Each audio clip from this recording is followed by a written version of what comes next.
ओम शांति।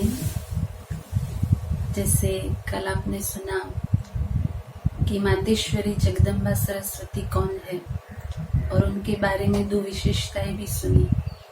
आज हम उनके बारे में और 2 विशेषताएं सुनते हैं। मम्मा की तीसरी विशेषता है, मम्मा के चेहरे पर कभी फिक्र के चिन्ह नहीं दिखाई दिए। कोई शरीर भी छोड़ दे या अपने ही शरीर में कुछ हुआ हो तो भी ज्यादा सोच नहीं चलती थी। मम्मा साधारणता से नहीं रहती थी। मम्मा को सदा बहुत ऊंचे रूहानियत के नशे में देखा। अब रूहानियत अर्थात ही आत्मिक स्थिति, हर पल हर क्षण आत्मा की तीनों कालों की स्मृति सदा उन्हें इमर्ज रहती थी। जैसे आपने कल सुना कि बाबा ने उनको कह दिया पहले ही दिन कि तुम लक्ष्मी हो, उसी तरह उनको अपने आदि काल का नशा सदैव इमर्ज रहता था कि आदि काल में मैं श्री राधे या श्री लक्ष्मी हूँ। मध्यकाल का जगदम्बा माँ दुर्गा का नशा था, पूज्य पने का नशा, और वर्तमान काल में ब्राह्मण पने का नशा, प्रजापिता ब्रह्मा की पुत्री एवं शिव बाबा की पुत्री होने का नशा। स्वयं परमात्मा मेरे साथ है, इसीलिए तो उनके चेहरे पर कभी फिक्र के चिन्ह दिखाई नहीं दिए। और बात है कि कोई शरीर छोड़ दे तो भी कोई सोच नहीं चलती थी, क्योंकि उन्हों आत्मिक स्मृति सदैव इमर्ज रहती थी। हर एक आत्मा का अपना अपना पार्ट है। ये शरीर रूपी चोला छोड़कर वह आत्मा दूसरी जगह अपना पार्ट बजाने गई है। और बात है कि अपने भी शरीर में कोई इतना आकर्षण नहीं था, इसीलिए शरीर का कोई भी हिसाब किताब आया लेकिन मम्मा के मन में उसका असर नहीं पड़ा, इसलिए कोई सोच उनकी ज्यादा नहीं चलती थी। और तीसरी बात है इसमें कि मम्मा साधारणता से कभी नहीं रही, क्योंकि सदैव उन्हें ईश्वरीय ये नशा रहता था कि मैं एक देवी हूँ, देवी देवता कुल की, ब्राह्मण उच्च कुल की आत्मा हूँ। इसलिए उनके हर कर्म में वह दिव्यता, वह श्रेष्ठता, वह रूहानियतता झलकती थी। कभी कोई भी न कोई संकल्प, न बोल, न कर्म में कभी कोई साधारणता नहीं देखी। चौथी पॉइंट है, मम्मा को बाबा ने कहा तुम लक्ष्मी बनोगी। बस एक बारी कहने से मम्मा की सूरत तथा सीरत बदल गई। गुणवान बनना है, गुण देखना है, गुण दान करना है, यह तीनों बातों में मम्मा पक्की थी। इसीलिए उनकी उम्र भल कम थी, लेकिन धारणा में बड़ी होने के कारण उनको सब छोटे बड़े दिल से मम्मा कहने लगे। उस समय मम्मा की पर्सनालिटी के मुकाबले भल औरों की भी पर्सनालिटी थी, फिर भी मम्मा सबसे आगे नंबर 1 चली गई। अब जैसे कहा कि बाबा ने कहा तुम लक्ष्मी बनोगी, बस उन्होंने उस बात को इतना स्वीकार कर लिया कि उनकी सूरत और सीरत बदल गई।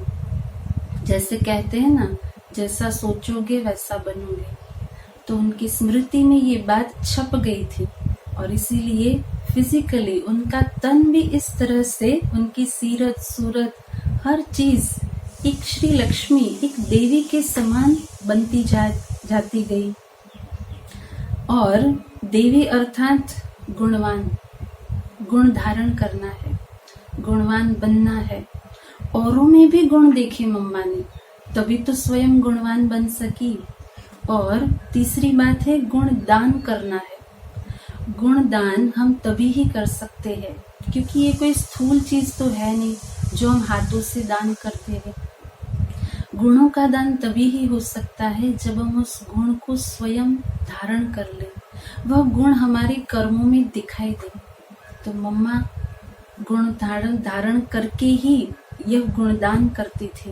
इन तीनों बातों में मम्मा पक्की थी और उम्र में बल छोटी थी। जैसे लौकिक में भी हम देखते हैं कि कोई शरीर की आयु में बल छोटे होते हैं, लेकिन उनकी बुद्धि अगर तेज होती है, होशियार होते हैं, तो वह आगे चल के ऊंच पद पर भी आसीन हो जाते हैं। उसके बाद बड़ी उम्र वालों को भी उनको मान सम्मान देना पड़ता है। उसी तरह इस ज्ञान मार्ग में भी शिव बाबा ने कहा कि जो आत्माएं ज्ञान धारण करने में आगे है, वह आत्माएं उच्च पद की आसीन जरूर बनती है। तो मम्मा की आयु छोटी थी, लेकिन गुण धारण करने में बड़ी बन गई। इसीलिए छोटे बड़े सब कोई उनको प्यार से, दिल से सम्मान देते थे।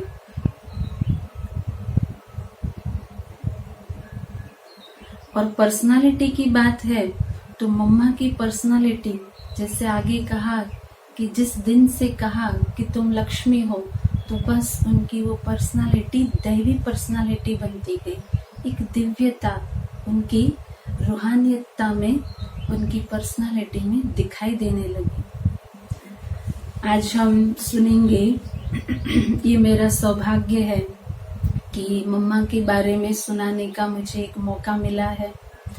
हमारी दादियों ने मम्मा को देखा, मम्मा के अंग संग बहुत समय बिताया है। तो आज हम सुनेंगे दादी प्रकाशमणि जी, जिन्होंने मम्मा के साथ जो अनुभव किए हैं, वो उनके ही शब्दों में हम सुनेंगे। दादी प्रकाशमणि जी को भी आप सभी जानते हैं। 1969 से लेकर 2007 तक इस प्रजापिता ब्रह्मा कुमारी ईश्वरीय विश्वविद्यालय की संचालिका रही और बहुत ही सुंदर तरीके से, प्यार से उन्होंने इस संस्था का संचालन किया है। तो उनके ही शब्दों में मम्मा के बारे में सुनेंगे। दादी प्रकाशमणि जी कहती है कि मम्मा की शुरुआत की शिक्षा दीक्षा मुंबई से प्रारंभ हुई, क्योंकि मम्मा के लौकिक पिताजी मुंबई में रहते थे। मम्मा ने इंग्लिश मीडियम से पढ़ाई की थी। मम्मा अंग्रेजी, गुजराती, गुरुमुखी लिखना पढ़ना जानती थी। मम्मा के पिता का आकस्मिक निधन होने के कारण, अर्थात अकाले मृत्यु, अचानक देह छोड़ने के कारण वह अपने परिवार वालों के साथ सिंध हैदराबाद में आ गई, जहां उनके मामा जी का घर था। और दादी उनकी विशेषताएं सुना रही है। जो लौकिक में उनके अंदर ये विशेषता थी, मम्मा गाने में बहुत होशियार थी। मम्मा की आवाज बहुत मीठी थी, जैसे गायकों की होती है। मम्मा जितना गाने में प्रवीण थी, उतना ही डांस में भी होशियार थी, उतना ही पढ़ाई में भी होशियार थी। स्कूल के अन्य सभी एक्टिविटी में भी वो बहुत आगे और प्रवीण थी। पहली बार मैंने, अर्थात दादी कहती है कि पहली बार मैंने जब मम्मा को स्कूल के एक फंक्शन में देखा, उसी फंक्शन में मम्मा ने एक डांस किया था और उस डांस पर मम्मा को इनाम पर इनाम मिलते रहे, जो मैं देखते ही दंग रह गई। उस समय मम्मा की उम्र लगभग 16 वर्ष रही होगी। मुझे भी मैट्रिक की, अर्थात 10th की पढ़ाई के हेतु कुंदनमल मॉडर्न स्कूल में जाना पड़ा, जहां मम्मा पढ़ा करती थी। यह स्कूल इंग्लिश मीडियम का था।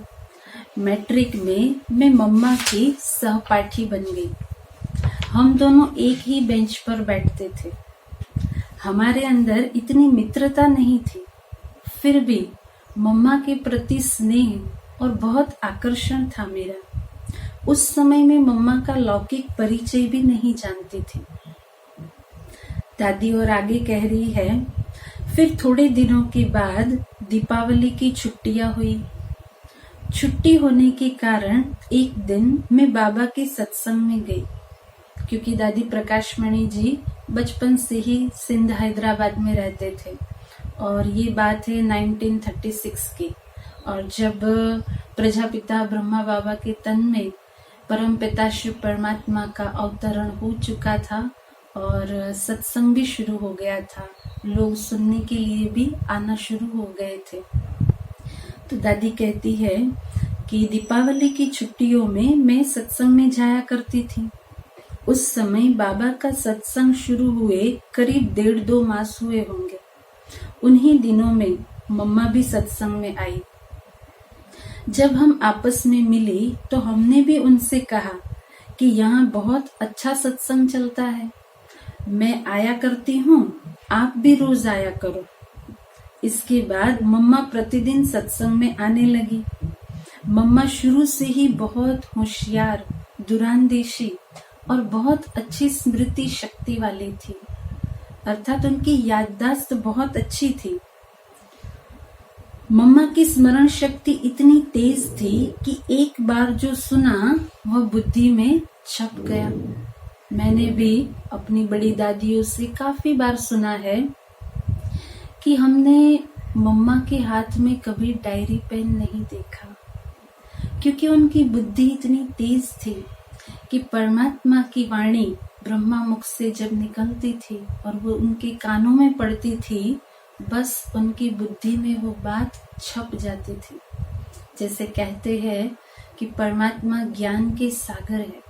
जब वो ज्ञान सुनाते हैं तो कोई शास्त्र या किताब लेकर नहीं, उठाकर नहीं सुनाते हैं। वह ज्ञान के सागर है और यह ज्ञान की देवी स्वयं सरस्वती, भला वो डायरी पेन कैसे उठाएगी? उनकी बुद्धि इतनी तेज थी। बाबा की एक ही पॉइंट सुनी और वह छप गई और उसके 10 राज निकाल देती थी। केवल याद शक्ति की बात नहीं है, लेकिन उनकी बुद्धिमत्ता भी इतनी गहरी थी कि परमात्मा के ज्ञान की सागर की एक पॉइंट, एक बात सुन करके उसमें से वो 10 बातें और निकाल कर औरों को सुनाते थे। 10 राज निकाल देती थी और हम सबको ज्ञान की गहराई में ले जाती थी। राज में राज खोलती जाती थी। बाबा की एक पॉइंट पर मम्मा 1 घंटा बोल सकती थी। आज शिव बाबा की साकार मुरली में कितनी पॉइंट्स होती है, उसमें से एक पॉइंट पर मम्मा 1 घंटा बोल सकती थी। इतनी ज्ञान की गहराई थी उनमें। मम्मा ने अपने जीवन में एक बार भी नहीं कहा कि मैं इसको भूल गई, कि हाँ मुझे याद आया, आपने कहा था, हाँ आपने ऐसा कहा था। ऐसा मैंने मम्मा के मुख से कभी नहीं सुना। इतनी अगाध स्मरण शक्ति की स्वामिनी थी मातेश्वरी जगदम्बा। मम्मा सचमुच सबको इतना प्यार भी देती थी कि सभी प्यार से ओत-प्रोत हो जाते थे। जिसको आज सारा संसार हे माँ, जगत अम्बा, जगत जननी कहकर पुकारते हैं, उनसे प्यार मांगते हैं, तो जरा सोचिए कि जब वह प्रैक्टिकल में इस तरह पर होंगी तब कितनी ममतामयी प्यार की मूर्ति होगी। तो दादी कह रही है कि इतना प्यार हमको देती थी कि हम सब प्यार से ओतप्रोत हो जाते थे। वैसे तो यज्ञ में मम्मा मेरे साथ सखी के रूप में रहती थी, चलती थी और व्यवहार करती थी, फिर भी संबंध में हम बिल्कुल माँ बेटी की तरह ही रहते थे। कहीं भी बाहर जाना हो तो मम्मा मुझे साथ लेकर जाती थी। सखी होते हुए भी मातेश्वरी मम्मा जगत अम्बा बनकर रही और हम बेटी बनकर रही। ये भी एक प्रकाशमणि दादी की निर्माणता है कि वह हम उम्र होने के बावजूद भी वो उनके सामने, जगदम्बा माँ के सामने बेटी बनकर रहे। मम्मा अत्यंत दृढ़ शक्ति संपन्न भी थी। जिनकी बुद्धि तेज दूरांदेशी होती है, उनके अंदर दृढ़ता भी अवश्य होती है। तो मम्मा अत्यंत दृढ़ शक्ति संपन्न थी। वह अगर किसी बात पर दृढ़ निश्चय कर ले तो उनको हिलाना किसी के बस की बात नहीं थी। जो बाबा ने कहा उसी बात की दृढ़ता से मम्मा हमारे से भी सेवा कराते थे, स्वयं भी करते थे। जितनी दृढ़ता उतनी ही निश्चय बुद्धि भी थी। मम्मा का निश्चय देखने लायक होता था। मम्मा की एक्टिविटी से यह बिल्कुल स्पष्ट सबको मालूम पड़ता था कि यह बनी बनाई राधे है, यज्ञ माता है, जगत जननी है, जगदम्बा माँ है, सरस्वती है। मम्मा के हर कदम से यह मालूम होता था कि यह वही मम्मा है, वही राधे है, वही लक्ष्मी है। और एक विशेषता दादी सुना रही है, मम्मा बहुत निर्भय भी थी। प्रैक्टिकल में शेरनी शक्ति स्वरूपा थी। साथ साथ मम्मा क्या अनासक्त भी थी, बात मत पूछो। कोई देह अभिमान नहीं, परंतु स्वमान का भी इतना ही नशा जो और किसी में नहीं देखा। अपने पर पूरा विश्वास, निश्चय, बाबा पर पूरा विश्वास और बाबा के कार्य में पूरा विश्वास। बाबा ने कहा उसी समय मम्मा ने करना शुरू कर दिया। एक बाबा ही संकल्प श्वास सब में था। प्यार भी सबके साथ मम्मा का इतना ही था, इतना था कि बराबर मेरे दिल से ये शब्द निकलते हैं कि मम्मा तू ही ममता की मूर्त है, निर्माणता की निधि है। उनमें ममता थी परंतु कोई मोह नहीं था। सबको इतना प्यार करते हुए भी मम्मा उतना ही निर्मोही भी थी, ममतामयी भी और ममता से परे भी, अर्थात न्यारे और प्यारेपन का बैलेंस मम्मा के अंदर जबरदस्त था, जिसको माँ सरस्वती कहते हैं। आज भी हम देखते हैं कि कोई वाक कला में, भाषण में बहुत होशियार होते हैं, बोलने में बहुत होशियार होते हैं, तो हम उन्हें कहते हैं कि आपकी जिह्वा पर तो माँ सरस्वती का वास है। तो जरा सोचिए कि स्वयं माँ सरस्वती वाक कला में कितनी न निपुण होगी। दादी कह रही है कि मम्मा की भाषण करने की कला भी बहुत बलशाली और तर्क संगत होती थी। माना हर बात में मम्मा लॉजिक निकालती थी, लॉजिक के साथ सामने वाले को समझाती थी और इसीलिए उनकी हर बात सामने वाले के गले के नीचे उतर जाती थी। उनको वह बात तुरंत समझ में आ जाती थी। तो मम्मा की हर बात तर्क संगत होती थी। मम्मा को वाद विवाद में कोई हरा नहीं सकता था। मम्मा के जवाब भी ऐसे होते थे जैसे कि अर्जुन के तीर, जो सीधे निशाने पर ही जाकर लगते थे। अर्थात जिनकी बुद्धि में जो प्रश्न होता था उसका उत्तर मम्मा के मुख से उनको अवश्य मिल ही जाता था।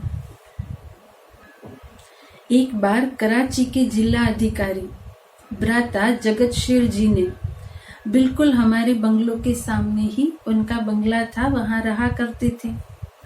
एक बार मम्मा से उन्होंने एक प्रश्न पूछा तो मम्मा ने उनको ऐसे उत्तर दिए जो वह मम्मा के चरणों में गिर पड़े।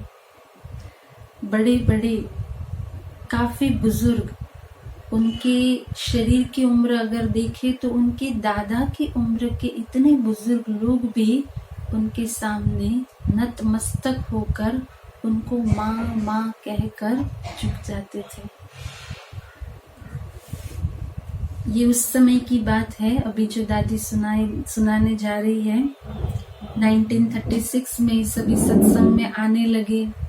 काफी लोग वहां पर रहने भी लगे थे अपने माता पिता के साथ। कई बच्चे भी आ गए थे इस संस्था में, ओम मंडली में। और उस समय पर काफी एंटी लोग भी थे जिन्होंने काफी संस्था में विघ्न डाले। एक बार मम्मा के ऊपर वारंट निकला था। मनोहर दादी और अन्य दादियों के नाम से भी वारंट आए थे। क्योंकि वह नाबालिग थी, अर्थात अवयस्क थी। जो 16 साल की कम उम्र वाले थे, उनको वापस घर जाने के लिए वारंट आता था। उस समय मम्मा की उम्र 18 वर्ष की थी। रोज किसी न किसी का वारंट आता था, इसीलिए रोज सवेरे उसके बारे में चर्चा चलती थी। ऐसे ही एक दिन सुबह सुबह बाबा ने कहा, ओम राधे, आज तुम्हारे नाम पर भी वारंट आएगा, तो तुमको भी घर जाना पड़ेगा। बाबा ने बिल्कुल हंसी के रूप में कहा था। तो मम्मा ने भी कहा, बाबा, मेरा कोई है नहीं ऐसा जो मुझे वारंट भेजे। अर्थात ऐसा कोई एंटी नहीं था उनके परिवार में जो वारंट भेजे। मेरी तो एक ही माँ है और वह मुझे जानती है कि मैं 18 साल की हूँ, तो मेरे ऊपर तो वारंट आ ही नहीं सकता। बाबा ने कहा, अच्छा, यह हंसी की बात थी, वह पूरी हुई। हम भी वहां बैठी थी, प्रकाशमणि दादी वहां बैठे थे। ठीक सुबह 10 बजे कोर्ट से वारंट आया, राधे पोकरदास के नाम पर।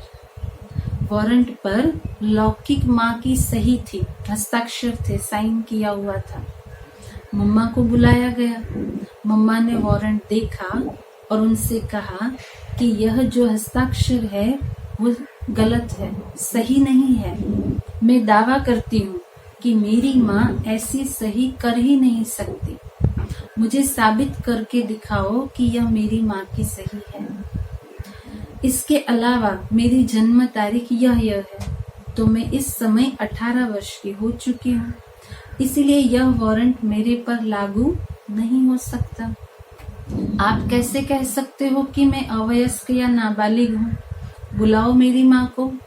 अगर वह कहे कि उसने ही सही की है तो मैं मानूं, परंतु वारंट तो लेना पड़ता था, सो ले लिया। बाद में मम्मा गई कोर्ट में। जज के सामने कहा कि यह तारीख, यह महीना और यह साल, यह मेरी जन्म तिथि है। मेरी माँ की सही भी यह नहीं है। आप उनसे पूछ सकते हो। मेरी माँ अगर आकर कहे कि मैंने ही तुमको यह वारंट भिजवाया है, तो मैं अभी घर जाने के लिए तैयार हूँ। यह सुनकर कोर्ट में हाहाकार मच गया। फिर उनकी माँ को बुलाया गया।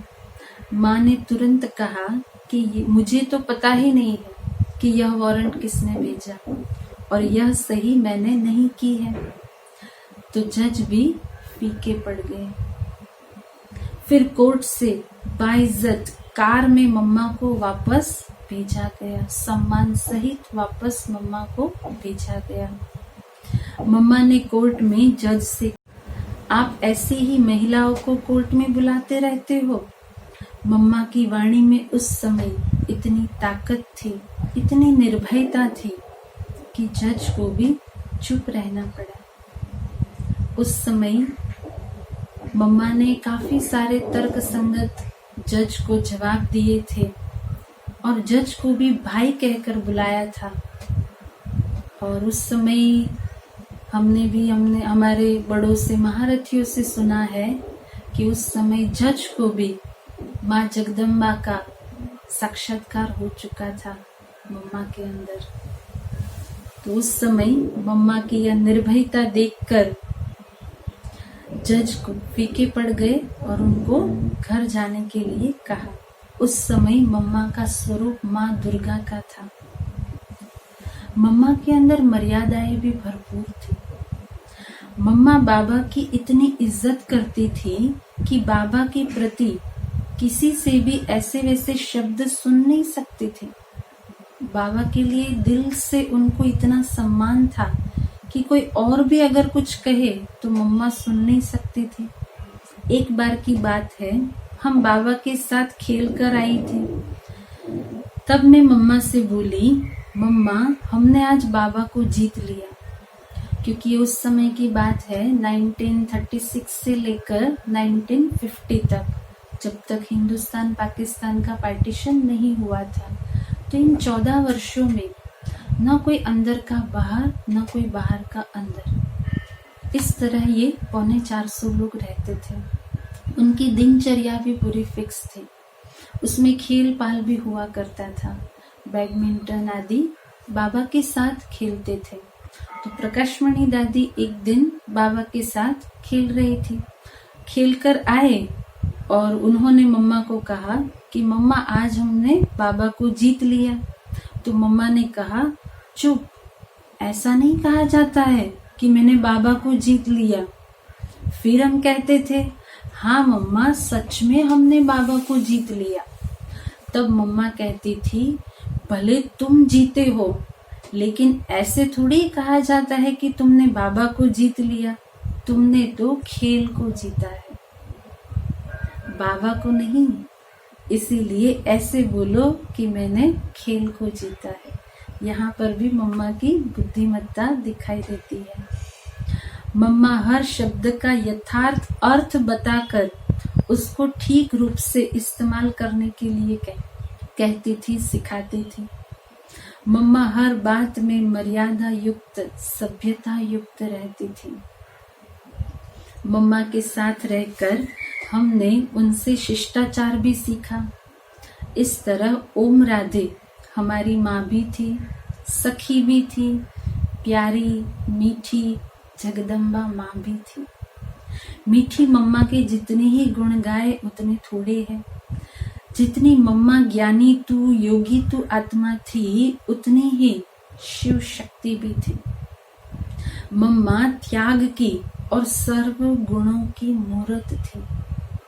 मम्मा बाबा कहते हैं कि निश्चय बुद्धि विजयंती। तो हमने ये प्रैक्टिकल स्वरूप मम्मा के अंदर देखा। मम्मा को बाबा ने देखा या बाबा ने मम्मा को देखा, लेकिन बाबा ने तुरंत कहा कि ओ राधे, तुम अनुराधे हो, जगत अम्बा हो, तुम लक्ष्मी हो। जबकि मम्मा सामने ही आई थी और बाबा ने यह कहा कि तुम ओम राधे हो, सबकी माँ हो। मम्मा के आने से ही बाबा ने उनकी सारी जन्म पत्री सुना दी। हम भी देखते ही रह गए कि बाबा ने उनके बारे में जो जो विशेषताएं सुनाई वो मम्मा ने आत्मसात कर ली, स्वीकार कर ली और उनके कर्मों में भी वो दिखाई दी। तो ये कहे कि बाबा ने विशेषता देखी और उन्होंने उस पर खरे उतरे। हमने भी प्रैक्टिकल में देखा कि मम्मा ने भी उसी निश्चय से उस बात को स्वीकार कर लिया कि हाँ मैं हूँ, पुरुषार्थ भी किया और उस प्रकार के बनकर के भी दिखाया। वीणा वादिनी माँ सरस्वती ज्ञान की वीणा इतनी मधुर सुनाती थी कि सुनने वालों का मन हर्षित हो जाता था। इसमें 2 वीणा की बात है और वो दोनों वीणा में इतनी ही निपुण थी। इसीलिए आज यादगार स्वरूप में भी माँ सरस्वती के हाथ में वीणा सितार दिखाई जाती है। तो प्रैक्टिकल में वो साधन जो है वीणा, वो भी वो बजाना जानते थे। और जब परमात्मा को पहचान लिया उनकी बुद्धि ने, तो उनकी बुद्धि से, उनके मुख से ऐसे शब्द निकलते थे, ऐसा ज्ञान निकलता था जिसको ही ज्ञान वीणा कहा जाता है। और सब सुनते ही हर्षित हो जाते थे, मंत्र मुग्ध हो जाते थे। ज्ञान की देवी सरस्वती की मुरली रास भरी और गहराई भरी होती थी। मम्मा निर्भय दुर्गा माँ भी थी, शक्ति भी थी। उनके आने से ही हम सबको लगा कि मम्मा सर्व गुणों की खान है। सर्व गुण उनके प्रैक्टिकल जीवन में दिखाई दिया। हमने आदि से ही मम्मा के अंग संग रही हो, चाहे ओम मंडली में, चाहे ओम निवास, चाहे कुंज भवन में। मम्मा में हमने यह देखा कि सामने कोई भी बात आए या कोई भी व्यक्ति आए, किसी भी भाव से आए, मम्मा की दृष्टि पड़ते ही वह चरणों में झुक जाता था। ये उस समय की बात है। अलग अलग बाबा ने बंगलो खरीदे थे जहाँ पर हर व्यवस्था की गई थी। कुछ बंगलों में भाई, कुछ बंगलों में माताएं रहती थी। ये उस समय की बात है। तो दादी कुंज भवन में मम्मा के साथ रहती थी। तो कोई भी आते थे, मम्मा की दृष्टि पड़ते ही वह चरणों में झुक जाते थे। हम तपस्या में 14 वर्ष मम्मा के अंग संग रहे। रोज अमृत वेले 2 बजे बिस्तर छोड़ देते थे और कुर्सी पर बैठ जाते थे। यह मम्मा की नियमित दिनचर्या थी। मम्मा हमें सब प्रकार की करुणा सेवा स्वयं साथ बैठकर सिखाती थी। चाहे अनाज साफ करना, सब्जी काटना, सबसे पहले मम्मा आकर बैठती थी और साफ करके हमको भी सिखाती थी। निमंत्रण पर यज्ञ में पहली बार मम्मा सेवा में कानपुर के लिए निकले, तो बाबा ने मुझे उनके साथ कानपुर भेजा। इस तरह एक बार नहीं, कई बार सेवा के लिए मैं मम्मा के साथ जाती रही।